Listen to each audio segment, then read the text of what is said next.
Today on Brian's Budget Garage, we are going to replace the transmission filter. So I'm going to show you how to get into the transmission on a Crown Vic and how to replace that filter. Alright, the first thing I do for transmission especially, not so much the engine, but for the transmission, I actually use a 5-gallon bucket. A lot of transmission fluid, and one of these fills up, and then you got to do another one, or it's a real mess. So these, don't use these. Use a 5-gallon bucket. It's a lot easier, if you have the space, of course. I happen to have the space. So the first thing I'm going to do is place the 5-gallon bucket as close as I can to one of the edges. I'm going to remove all of these screws. I'll show you those in a second. I'm going to leave 2 diagonal ones in. And what you do is once you take out all the rest of these bolts, wow, then you loosen one slowly, and it's going to pivot and make a big mess. There is no drain on transmissions. I don't know why. It'd be great. Actually, my old transmission, it does have a drain. So you start pivoting it so you can control one corner and pour it out from one corner. Okay? So that's basically what we're going to do. The other thing you want to have is a whole bunch of new clean rags, because this is going to be messy. Maybe even some old ones to catch drips. Then you also want some type of a plate to hold your bolts. A lot of bolts on this. I forgot how many. 1, 2, 3, 4, 5, 6, 7, 8, 9, 10, 11, 12. So it's like, 15 bolts or something like that. So you don't want to lose those. The easiest way to do this is with a power ratchet. You don't want to, when you put these back in, you got to be careful. You don't want to tighten them too much. You'll hurt the gasket. But coming out is actually pretty easy.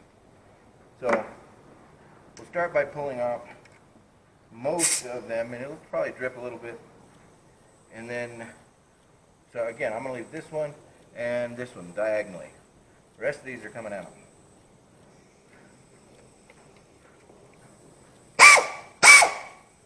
Hold on, wrong way.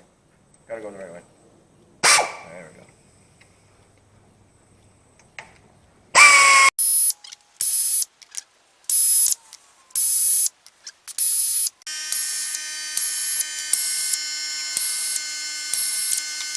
One thing I want to point out is these back ones here, not enough room to get a tall socket in there. So you have to use a short socket and an extension to get that out. Helps to have a headlamp, and don't drop your socket when it gets caught. Sort of get it in there.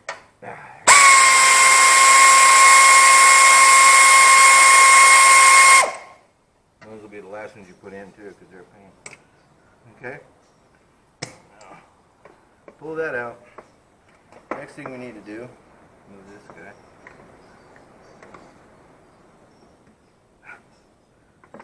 Yeah, that's good. So, next thing we need to do, we're going to decide what direction we're going to pour this. What I'm going to do is pour it from the front here. So I'm going to put my bucket underneath this corner. Okay? So I'm going to start by cracking this one. We're just going to do this by hand, not there. Let it rotate at least one. See how it's starting to go? And it's making a mess. It's not doing what I want. It is not catching everything.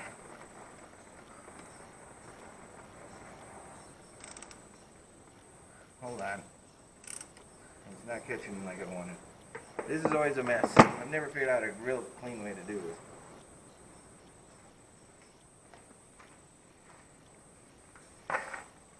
So, I'll put that bucket there too.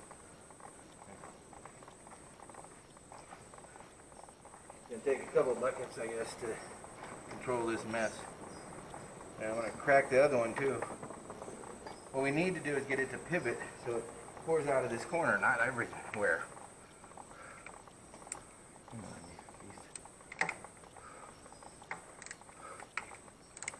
There. That one's loose. Now I'm going to loosen this one again. And hopefully I can get it to pivot this way.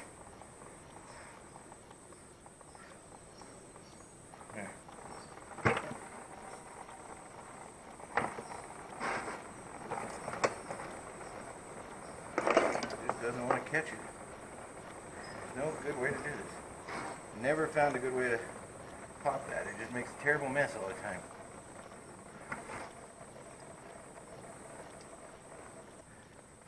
Once it gets below the top of the pan, it'll be much more controllable. Really need a massive pan, I guess. It's only about not even a quart that comes out of there when you do that, but it's just a terrible mess all the time. And I'm catching everything on my cart, which I'll clean up later.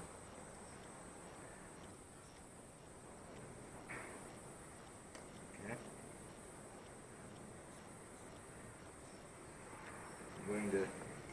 So again, we're trying to make it pivot towards this front edge so that I can get, tighten this up a little. I'm going to go ahead and take this out. That one bolt will hold in the other one. And it's about out anyway. See, right there it goes. Come on. Come on, cart. Move.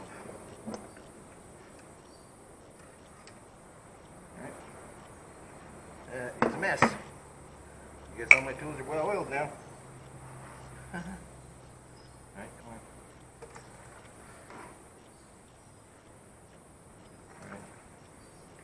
Ready? Now let's look. Now that it's leaning mostly this way, I'm going to loosen this one, and it should start slowly pouring out into the bucket.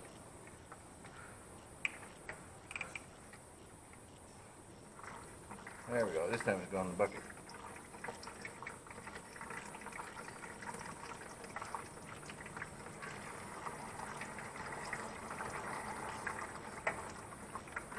One thing you need to realize is this pan actually has a gasket on it that you never have to, well, unless you damage it, you don't have to replace. It's got a reusable gasket, which is nice.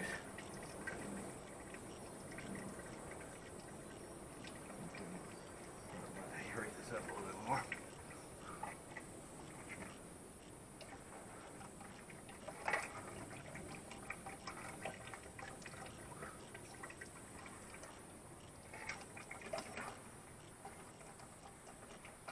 Now realize this is not all of the fluid in this transmission. This is just what's in the pan. There's a bunch of fluid in the torque converter too. Alright. I'm going to bring the whole pan down as soon as I get that bolt out. Alright, that in the thing. Now, go down and pour the rest in. Still very slippery. So we're going to pour everything in there. Alright. This is what I was talking about, the gasket. This gasket is reusable. So you have to clean it, of course, but it's not too bad. What's in here? Not too bad. It needs to be clean. Now the one thing I should show you about this, in here, I don't know if you can see it. Let me drain. So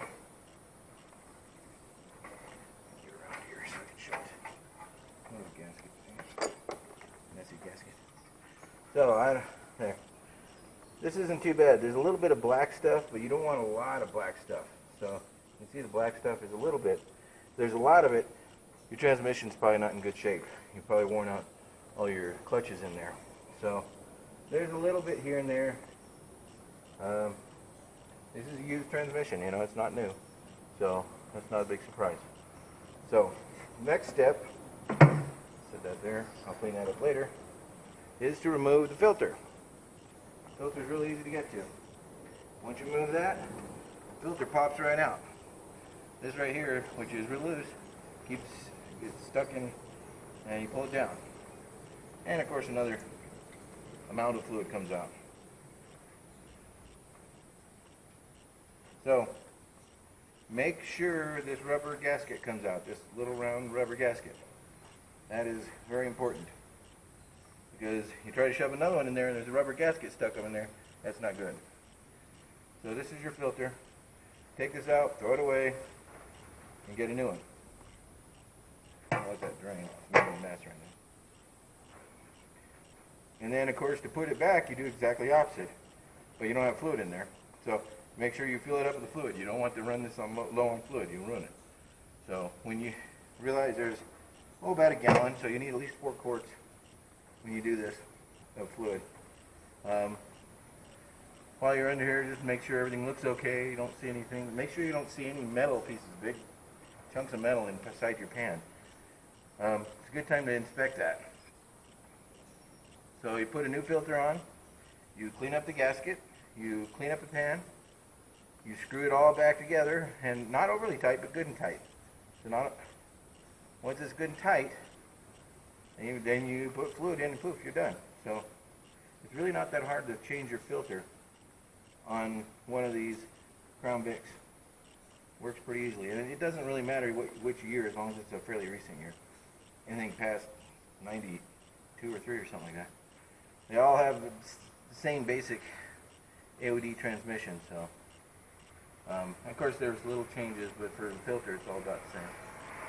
So to put it back in there, you do exactly the opposite way. There's nothing that really holds the filter in except for the pan. So once you pull the pan, the filter falls right back out. It's really easy to do.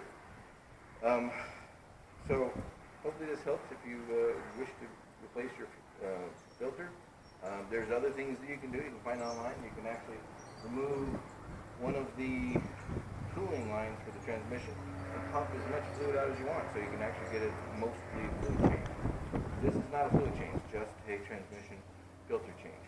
So realize that. My fluid's in decent shape, so I'm not going to worry about it. It's not real dark or anything weird. So hopefully this helps you. Thanks for watching Brian's Budget Garage.